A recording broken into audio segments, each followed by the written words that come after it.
അമ്മ എന്റെ തടി കാരണം ഒരു വാതിൽ പടി പോലും കിടക്കാനാവില്ല. എന്തൊരു തടിയായത്.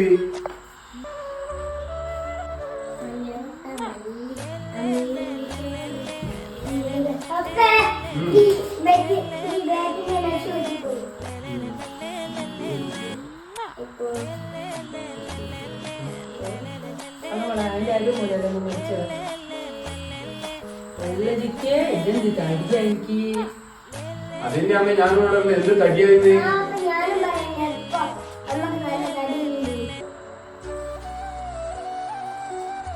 ഇപ്പൊ നിങ്ങളെല്ലാരും എന്നോട് പറയുന്നില്ലേ തടി കുറയ്ക്ക്, തീറ്റ കുറയ്ക്ക്, തടി കുറയ്ക്കുന്ന തന്നെ. ഒരു കാലത്ത് മെലിഞ്ഞുണങ്ങിയിരുന്ന കാലത്ത് എന്നോട് ആരും ഭക്ഷണം കഴിച്ച് ശരീരം നന്നാക്കാനായിട്ട് പറയുന്ന ഞാൻ കേട്ടിട്ടില്ലല്ലോ. അല്ലെ എന്തേലും ലേഹ്യോ എന്തേലും നല്ല മരുന്നുകളോ മേടിച്ചായിരുന്നു എനിക്ക് കണ്ടിട്ടില്ലല്ലോ ഞാന്. ഇപ്പൊ കുറച്ച് നന്നായി കഴിഞ്ഞപ്പോഴെന്താ എന്നോട് തീറ്റ കുറയ്ക്കുന്ന പറയുന്നേ. നിങ്ങളെല്ലാരും ഇവിടുന്ന് മാറി മാറി പറയുന്നില്ലേ എനിക്ക് തടി കുറയ്ക്കണം, വൃത്തികേടാ, നിങ്ങളുടെ കൂടെ നടക്കാൻ കൊള്ളൂല, ഇങ്ങനെയാന്നല്ല. അന്നും ഇന്നും എന്റെ അമ്മ മാത്രമേ എന്റെ കൂടെ നിന്നിട്ടുള്ളൂ. അന്നും എന്റെ അമ്മ വീട്ടിൽ പോകുമ്പോ എന്നോട് ചോദിക്കും ഇതെന്താ ഇങ്ങനെ മെലിഞ്ഞിരിക്കുന്നത്. അന്ന് ഇവിടുന്ന് അങ്ങനത്തെ ഒരു വർത്താനം ഞാൻ കേട്ടിട്ടില്ല.